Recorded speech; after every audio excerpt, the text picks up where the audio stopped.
حضرت علی رضی اللہ تعالیٰ عنہ نے فرمایا کہ جب آپ کچھ بھی نہ کر سکیں تو اپنی دعاؤں میں اضافہ کر دیں، کیونکہ اللہ کے سوا کوئی بھی آپ کو کچھ دے نہیں سکتا۔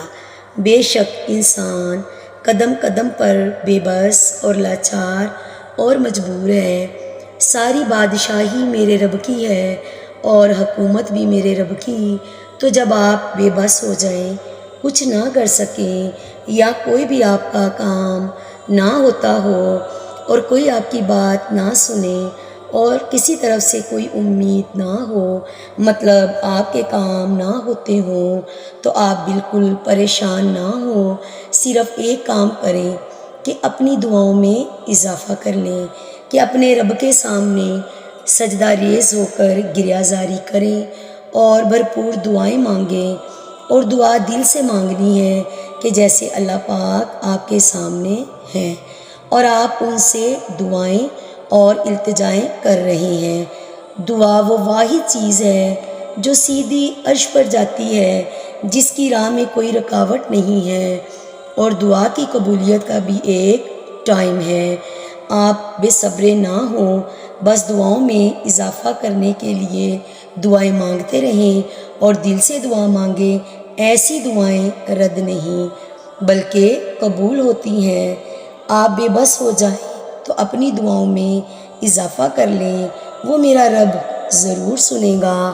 دعا کرنا مطلب مانگنا اس در سے جہاں کوئی خالی نہیں لوٹتا، تو اللہ پاک کو مانگنے والا ہاتھ زیادہ پسند ہے۔ تو اپنی دعاؤں میں اضافہ کر دیں۔ اگر آپ کے بس میں کچھ نہیں ہے، اس در کے فقیر اور بھکاری بن جائیں، دعائیں ضرور کریں۔ رزق نہیں ہے تو کھل کر مانگیں اور زیادہ مانگیں۔ جو نعمتیں ہمیں اللہ نے دی ہیں ان پر شکر کرتے ہوئے ہمیں اور چاہیے، اور اللہ پاک زیادہ چاہیے۔ اسی طرح صحت کے بارے میں اگر آپ بیمار ہیں تو اپنے رب سے دعا مانگیں، اپنی دعاؤں میں اضافہ کر لیں کہ اے مالک، تیرے در کے سوا کدھر جائیں، تو ہی ہمارا رب ہے اور دینے والا ہے۔ اور ایسے ہی پریشانیوں میں اگر آپ گھرے ہوئے ہیں تو اپنے اللہ پاک سے دعائیں مانگیں، مطلب اس در کے فقیر بن جائیں۔ وہ خوش ہوتا ہے، وہ نوازتا ہے، اور اگر کوئی مصیبت آ جائے تو اس کا در پکڑ لو اور دعاؤں پر زور دو۔ وہ سننے والا ہے، وہ دیکھنے والا ہے، وہ نوازنے والا ہے۔ دعائیں تقدیر بدل دیتی ہیں، اور پھر اللہ پاک سے مانگنے میں کیا شرم، وہ تو ہمیں ہر پل نوازنے والے ہیں اور نوازنے کے لیے تیار ہیں۔ ہمیں ہی مانگنا نہیں آتا، اور جب مانگنا ہے تو اس در کے فقیر اور بھکاری بن کر بہت زیادہ مانگنا ہے۔ وہ ہے جو اپنی رضا کو اللہ کی رضا کو میں فنا کر دے۔ جو دعا مانگو وہ اپنی چاہت ہے، لیکن جو ہو رہا ہے اس پر راضی رہو۔ ایسے نہ مانگو کہ جو تو چاہتا ہے ویسے دے دے، بلکہ جو آپ کو چاہیے وہ دعا مانگو کہ ہم اس کے در کے فقیر ہیں۔ کیا کوئی فقیر کسی امیر آدمی کے پاس آ کر یہ کہہ دے کہ اگر دل چاہتا ہے تو پیسے دے دیں، اگر نہیں چاہتا تو نہ دیں، آپ کی مرضی؟ تو وہ کیا دے گا؟ نہیں، وہ یہی کہے گا یہ تو خود بہت بڑا امیر آدمی ہے، بلکہ وہ الٹا قرضہ مانگے گا کہ مجھے 20 روپے دے دو۔ فقیر اپنی دعاؤں کے ذریعے حاجات بتاتا ہے، اور فقیر کے پاس اگر کچھ بھی ہو تو کہتا نہیں کہ میرے پاس کچھ ہے، وہ تو یہی کہتا ہے کہ میرے پاس کچھ نہیں ہے، بس میں تو مر رہا ہوں۔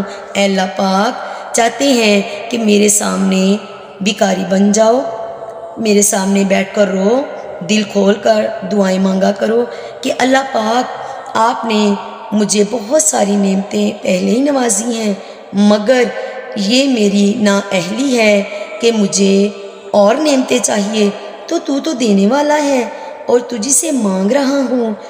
میں تیری نعمتوں کے سمندر میں پہلے ہی ڈوبا ہوا ہوں، لیکن ہوں تیرے در کا فقیر اور بھکاری اور مانگنے والا، مجھے اور چاہیے، میں نالائق ہوں، مجھے تھوڑا نہیں، مجھے بہت زیادہ چاہیے۔ اور اپنی ٹینشنوں کو ایک سائڈ پہ رکھتے ہوئے اپنے رب سے دعا مانگیں، اے میرے اللہ میری ساری حاجتیں پوری کر دے۔ حدیث میں ہے کہ یوں کہ اگر تو چاہتا ہے تو دے دے، نہیں چاہتا تو نہ دے، یہ نہیں مانگو، کیونکہ اللہ پر تو کوئی زبردستی نہیں ہے، تو کر سکتا ہے، ہم نے تو دعاؤں کے ذریعے تجھ سے مانگنا ہے اور اس در کے فقیر بننا ہے، اور میری دعائیں تو نے ہی سننی ہے اور میرے سب کام تو نے ہی کرنے ہیں۔ حضرت ایوب علیہ السلام پر سونے کی ٹڈیوں کی بارش ہوئی تو وہ فٹافٹ سمیٹنے لگا کہ کوئی سونے کی ٹڈی رہ نہ جائے۔ تو اللہ پاک نے فرمایا کہ حضرت ایوب علیہ السلام تو پیغمبروں میں سے ہے اور تم پر میں نے نوازش کی ہے اور تجھے مال دیا اور تو ایک بھی نہیں چھوڑ رہا۔ تو حضرت ایوب علیہ السلام نے کہا کہ اے اللہ پاک تو میرا رب ہے، اگر تو نے مجھے یہ نعمتیں دی ہیں تو میں ساری لوں گا، میں ایک بھی نہیں چھوڑوں گا، بلکہ مجھے اور چاہیے۔ اور ایسا ہی ایک اور حضرت موسیٰ علیہ السلام کا واقعہ کہ انہوں نے دعا مانگنے کا انداز بتایا۔ انہوں نے دعا کی، دو عورتیں تھیں، حضرت موسیٰ علیہ السلام نے انہیں پانی پلایا، ایک کنواں تھا ادھر سے پانی پلایا، اور یہ کام اللہ کی رضا کے لیے کیا، نہ کہ کسی اجرت کے لیے۔ تو صرف رب کے آگے دعا ہی مانگی کہ اللہ پاک اگر تو چاہے تو ان کے دل میں رحم ڈال دے اور مجھے کچھ کھانے پینے یا اجرت ہی مل جائے۔ اے میرے اللہ یہ دعا میں آپ سے مانگ رہا ہوں، اگر ایسا ہو جائے، کیونکہ ہم آپ کے در کے بھکاری ہیں، فقیر ہیں، تو اللہ پاک ہے، تو اس کو نہ صرف اجرت اور کھانے پینے کا انتظام کروایا اللہ پاک نے، بلکہ ان کی دو بیٹیوں میں سے ایک بیٹی کی شادی حضرت موسیٰ علیہ السلام سے کروا دی۔ تو یہ ہے میرا رب دینے والا، ہم سب اس کے در کے فقیر مانگنے والے ہیں۔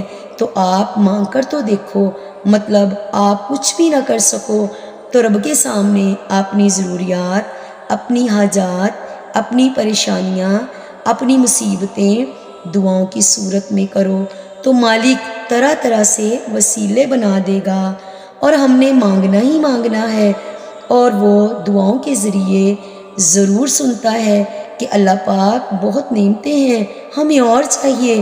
اللہ پاک کی یہ چاہت ہے کہ مجھ سے ہی دعائیں مانگو اور میرے در کے فقیر رہو، اور اللہ پاک کو اٹھے ہوئے ہاتھ بہت زیادہ پسند ہے کہ دنیا میں کوئی آپ کے کام آئے یا نہ آئے، پریشان نہیں ہونا، صرف اور صرف اپنے رب کو دعاؤں کے ذریعے منا لینا ہے۔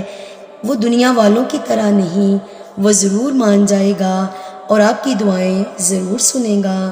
تو آج سے ہی دنیا کے آگے رونا بند کر دیں اور اپنے رب کے سامنے سجدہ ریز ہو کر دعاؤں میں اضافہ کر دیں۔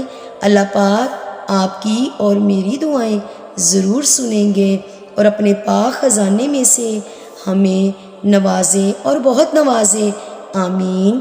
اجازت چاہوں گی، دعاؤں میں یاد رکھیے گا اور میرے چینل کو لائک اور سبسکرائب اور شیئر ضرور کریں۔